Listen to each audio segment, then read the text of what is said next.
رأينا بعضهم يذكر أن استغفار النبي صلى الله عليه وسلم كان في اليوم والليلة 570 مرة، لكن هذا القول يعني أولا يحتاج إلى دليل، وصاحبه إنما نظر إلى 5 صلوات في اليوم والليلة، وكل صلاة يأتي بعدها ب100 مرة رب اغفر لي وتب علي إنك أنت التواب الرحيم.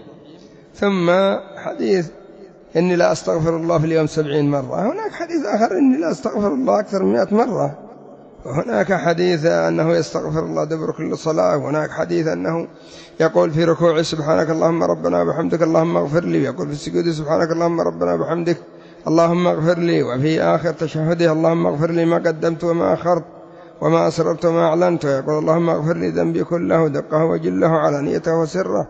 استغفار النبي صلى الله عليه وسلم كثير لا نستطيع أن نحده، يعني ما عندنا أدلة نحده بعدد معين، الله أعلم كم، يعني الشاهد أنه الله أعلم كم كان يستغفر. ثم أيضا لا يحدد يعني مجالس بالخمس الصلوات، هناك مجالس غير الخمس الصلوات. ابن عمر أطلق عندما يقول كنا نعد له بالمجلس الواحد، ربما بعد الخمس الصلوات، ربما بمجلس الضحى، ربما إذا جلس مع أصحابه بعد العشاء أحيانا أو بين مغرب وعشاء، الله أعلم. المهم كان يستغفر استغفارا كثيرا جدا، ربما أكثر من 1000 وربما أقل، لكن الشاهد أن الذي قال 570 لا أدري من أين أخذها. حتى حديث ابن عمر قد استدل به على أن هذا الذكر في الضحى، بعض العلماء ما استدل به على أنه ذكر دبر الصلاة، استدل به على أنه ذكر في الضحى. فلذلك نحث أنفسنا على الإكثار من الاستغفار، طلب المغفرة بين السيدتين، رب اغفر لي رب اغفر لي رب اغفر لي، ما شاء الله، وفي السجود كذلك، وفي الركوع كذلك، وقبل السلام كذلك، وبعد السلام كذلك، وفي أوقات غير ذلك كذلك، لأننا بحاجة إلى الاستغفار لكثرة ذنوبنا، كثرة معاصينا، كثرة تقصيرنا. فالاستغفار تحتاجه لذنبك، تحتاجه لقصورك، تحتاجه لعدم صبرك، تحتاجه لخواطرك، تحتاجه لغير ذلك. نسأل الله أن يغفر لنا ولوالدينا ولجميع المسلمين الأحياء منهم والميتين. وأيضا ما جلس مجلسا إلا يقول سبحانك اللهم وبحمدك أشهد أن لا إله إلا أنت أستغفرك وأتوب إليك. وبالأسحار هم يستغفرون، الله أعلم كم كان يستغفر النبي صلى الله عليه وسلم.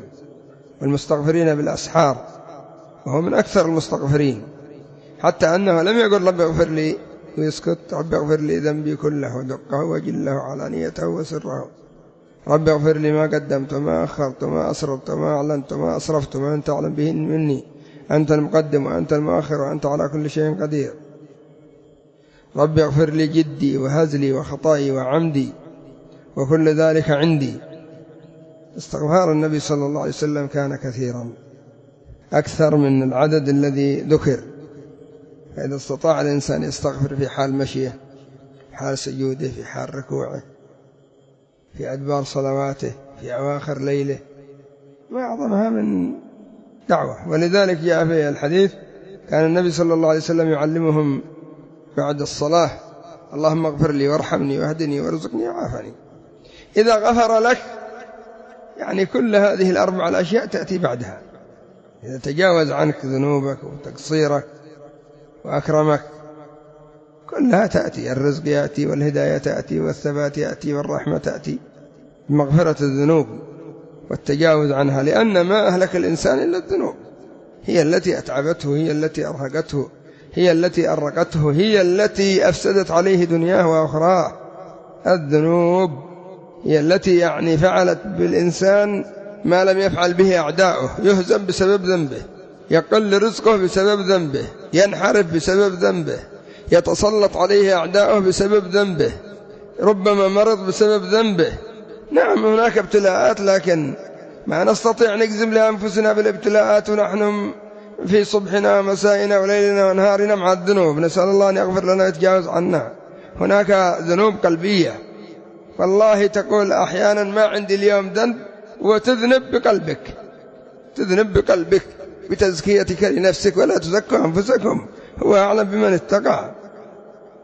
هناك ذنوب قولية، كم الذنوب القولية أحيانا ما تضيف النعمة إلى الله، أحيانا غيبة، أحيانا كذب، أحيانا نميمة، أحيانا بهت، أحيانا كذا، كم لك من الأقوال. وهناك ذنوب جوارح حيطة بالإنسان، السمع جارحة، الفم جارحة، العين جارحة، اليد جارحة، الرجل جارحة، كم ذنوب. فلذلك لا أعظم من الاستغفار لإزالة هذه الذنوب. وقد أمر الله بالاستغفار بعد الحج والعمرة، فأمر بالاستغفار دبر قيام الليل، وأمر بالاستغفار دبر الفريضة، وأمر بالاستغفار وحث ورغب دبر مجالس قراءة القرآن ونحو ذلك كما كان يفعل النبي صلى الله عليه وسلم. وكم من الأوامر الإلهية، بل يحضك عليه: من يستغفرني فأغفر له. يدعوك ربك أن تستغفره فيغفر لك، وإني لغفار لمن تاب وآمن وعمل صالحا ثم اهتدى. الإنسان يكثر من قوله أستغفر الله. أما إذا توافق القلب واللسان هنيئا له، وإذا توافق القلب واللسان والجارحة ما هذا إلا التوفيق العظيم. يا ابن آدم لو أتيتني بقراب الأرض خطايا ثم استغفرتني غفرت لك ولا أبالي. يا عبادي إنكم تخطئون بالليل والنهار ولا يغفر الذنوب إلا أنا فاستغفروني أغفر لكم. تحضيض من الله عز وجل للعباد من الاستغفار، بل دعوة الرسول للاستغفار. ما التوحيد هو استغفار أصلا. التوحيد استغفار من الشرك والتنديد، والسنة استغفار من البدعة، والطاعة استغفار من المعصية سواء بلسان الحال أو لسان المقال. ولذلك قال الله عز وجل: ويا قوم استغفروا ربكم ثم توبوا إليه. هذا قول هود. فقال الله عز وجل عن محمد: ويا قوم استغفروا ربكم ثم توبوا إليه يمتعكم متاعا حسنا ويؤتي كل ذي فضل فضلا وإن تولوا فإني أخاف عليكم عذاب يوم كبير. وهكذا بقية الرسل. اقرأ سورة هود، كل رسول بعث بالاستغفار، يذكرهم الله عز وجل تباعا في تلك السورة، ويذكر أنهم دعوا إلى الاستغفار. دليل على عظيم هذا يعني الأمر العظيم. ولا المقصود بهذا الاستغفار المجرد استغفر الله فوق المعصية، استغفر الله وهو يتعاطى المعصية، لا، هذا ربما يصل إلى الاستهزاء، نعوذ بالله. ولكن يستغفر فيواطئ القلب اللسان.